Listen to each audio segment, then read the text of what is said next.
Welcome back to A Course in Miracles, Episode 8. Today we're going to be touching on another foundational teaching from the Course, which is the concept that ideas cannot leave their source. And from my experience with this teaching, it really does have the power to show immediate results in your life once you truly come to see it and understand it. And now, one of the first lessons in the Course talks about this idea that we have no idle thoughts. And this is a really important truth for us because we tend to not take our thoughts very seriously. We tend to see our thoughts as being mostly harmless and inconsequential. But what if you knew that every thought that you think has creative power, and more importantly, has to manifest in some sort of way? Most of our seemingly insignificant negative thoughts manifest as simply a negative emotion, but they will manifest nevertheless. So you can see how if we keep thinking certain thoughts and keep feeling the negative emotion associated with it, we are putting out a call to the universe to bring us circumstances that reinforce that thought. If these circumstances do come our way, then that thought has now manifested into our physical reality. And we hardly even notice that this happens, but it is happening all the time. So to catch this process happening, it's very helpful to change the way that we see our thoughts. A thought is typically regarded as something immaterial and illusory and unreal.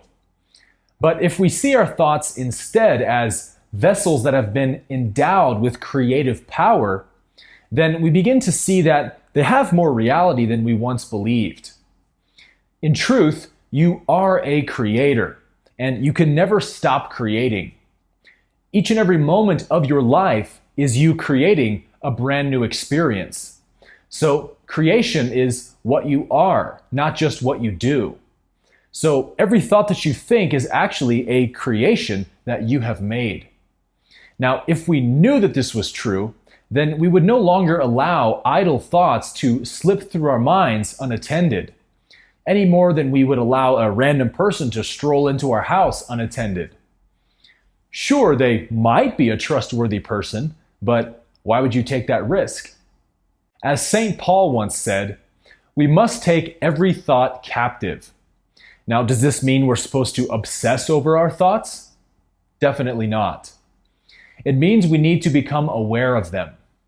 We need to notice what thoughts we're thinking and what kinds of energies we're allowing to grow and ruminate within our mind. And this is because, as the Course says, ideas leave not their source. Now, what does this mean exactly? Let's take a closer look.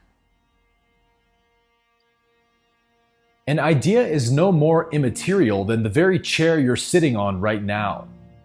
Ideas have electromagnetic reality. So think of each thought as an image with an electrical power plug attached to it. This power plug is attached to your mind because you are the source of that image. You are the life force that this image is deriving its power from. And so the moment you lose interest or attention in it, you unplug it from its power source. Without you, no thought or idea can exist. And this is a very good thing because it means that you have all the power you need to overcome negative thoughts. But the flip side is, you also have all the power to give them to cause you pain.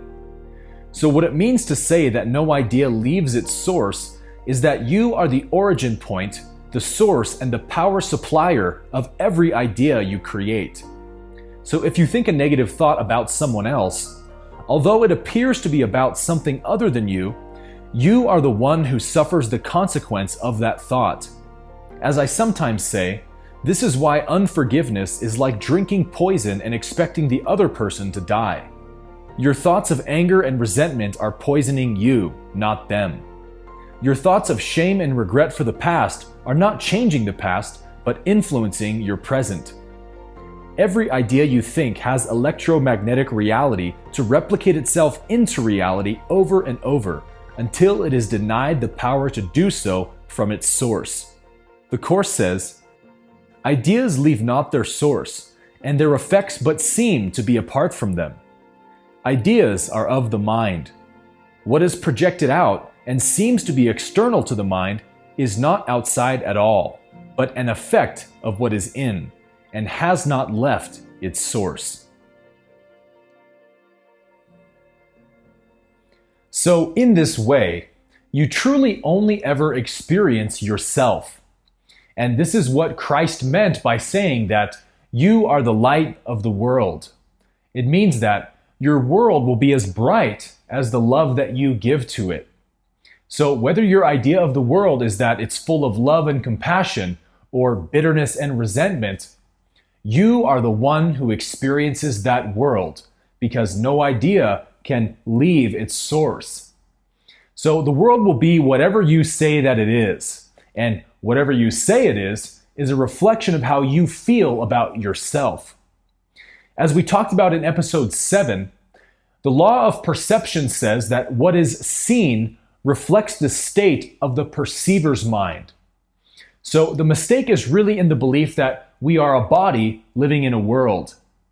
In reality, the body and the world are inside of you.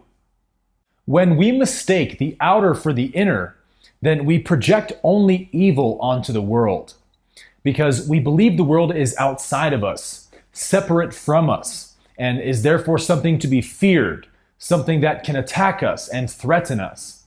So in short, the world becomes an enemy. But if we make the two one, and we know that the outer is just a reflection of the inner, then we know it to be our own self that we're seeing. It is our own state of being that we experience, pasted onto every form and figure and shape and shadow. And when we love everything we see, we love ourself. So this is why the Course calls thoughts image making. This is why one of the first lessons in the Course asks you to hold up an object like a coffee mug and look at it and say, "This is an image that I have made," which means the way I see this object, the way I feel about it, the way I think about it, and the way I relate to it is all a product of my own imagination. And until you know that you can only suffer at the hands of your own imagination, then you continue to believe that the external world is the cause of your suffering. So we project the way we feel about ourselves onto the world we see outside of us. And because of this, there is no point to trying to change the world, because it truly is not there. It's incapable of changing because it is a product of our own projection. So all you need to do is change the way you see yourself, and your world changes in direct proportion. So if you see a world full of people that are unworthy of your forgiveness, then there must be parts of yourself that you believe are unworthy of forgiveness. The Course says that every perception we have about the external world is a pictorial representation of our own thoughts. So in this way, the world we see is being imagined. Everyone is out to get us, out to betray us and cause us harm. The ego says, if the world would just shape up and treat me better, then I could truly be happy and have the peace of God. But until the world shapes up and behaves like I want it to, I'm going to keep attacking it in my mind. So, in chapter 26, the Course says, "Let us consider what the error is, so it can be corrected, not protected. Sin is the belief attack can be projected outside the mind where the belief arose. Here is the firm conviction that ideas can leave their source made real and meaningful. And from this error does the world of sin and sacrifice arise.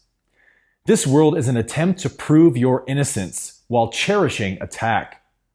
Its failure lies in that you still feel guilty, though without understanding why. Effects are seen as separate from their source and seem to be beyond you to control or to prevent. What is thus kept apart can never join." So if the world that you experience is a world where you see bitterness and judgment and resentment and disappointment, then you must start by accepting that this is a world created from your own imagination. And the typical rebuttal to this idea usually goes something like, But they really did say that mean thing. They really did betray me. I'm not just imagining it. And it may be true that you're not imagining what they did, but you are imagining the one who was attacked. You're equating yourself with a form, with a self-image. You believe yourself to be something fragile, something that mere words can harm. And this can never be the case, for nothing can attack the holy, innocent, eternal Son of God. And you are as eternal as your Father is. So if you believe that anyone has attacked you with their words or with their actions, or that the world has taken anything of value from you whatsoever, as the Course would say, you are insane and require healing. And I know that sounds a little bit brutal, but it's actually helpful to realize that these thoughts are a form of insanity, not sanity. Even Eckhart Tolle's personal definition of normal is insane, because it's normal to see ourselves this way. Everybody's doing it. We get conditioned to do it, but that doesn't make it true. So we must always remember that we look inside of ourselves first and decide how we want to see ourselves, and then we project that world outside of us. It is all in our own imagination. And how long does it take to escape from an imaginary place? Only as long as it takes to unimagine it. It takes no time to be where you already are. You are only dreaming that you're in a world that you don't want to be in. In truth, the world is happening inside of you. The hell you see is in your mind only, and the home that you're seeking for is the one that you never left.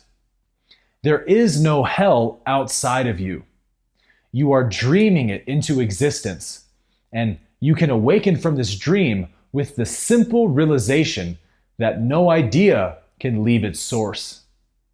So if you choose to think only loving ideas about the world, and to see it with forgiveness and compassion, then you must be the source of that love, which means you will experience the love that you give. As it says in Philippians 4 verse 8, whatever is true, whatever is noble, whatever is right and pure and lovely and admirable, if anything is excellent and praiseworthy, think about these things. The answer to peace is always the same. Just remain open and quiet. Refuse to label anything with anything but love. Once you come to realize that the world you see is your projection, you are free of it. Thanks for watching, and I'll see you in the next episode.